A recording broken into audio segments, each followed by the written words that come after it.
Welcome to Shoe Tips with Brad Hall, where I give you shoe tips, and my name is Brad Hall. Today I'm going to show you how to fix a really common problem, the damaged box. Now the box actually came like that.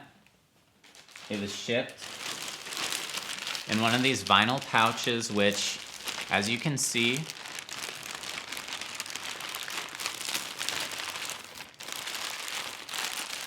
pretty easily crushed. So not the best way to ship a box, and you end up with something that looks like this, which I don't like, but that's okay because we're gonna fix it right here today. To get started, we're gonna take apart that box. We wanna make it as flat as possible. Remove the paper. The Postal Service already started taking apart the box for me, so not a ton of work to be done. Just have to loosen. Not much work at all, actually. Now it's flat enough that we can actually iron this box. You're gonna wanna get an iron and then check those settings. If you have a cardboard setting, set it to that. If you don't, just put it on one of the settings and that should be good. Don't be shy here. You really wanna give it a firm press and move. You can smell it working. The distinct smell of hot cardboard reminds me of so many things, most of them ironing cardboard.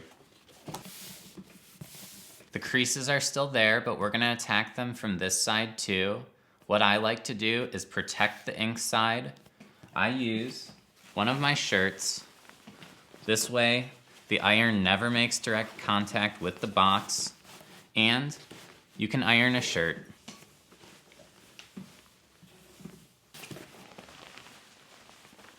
Shirt looks so much better, and the box looks a lot better. You can still see the evidence of some creases, but really not quite as bad. So now it's time to rebuild the box. Pull out an assembled box, so I have some idea what an actual box looks like.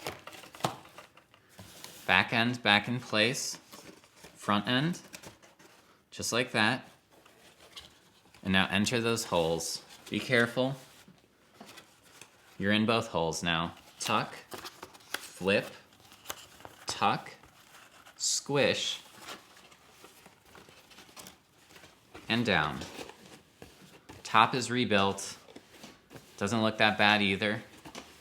Not bad at all. Let's see what this looked like before I ironed. Now let's see what it looks like after in an ideal situation. And then let's see what it really looks like after. What a difference. It's amazing what you can do with just an iron, an ironing board, a shoebox, and a shirt. Thanks for watching Shoe Tips with Brad Hall. Tune in next time where I'll tackle another shoe tip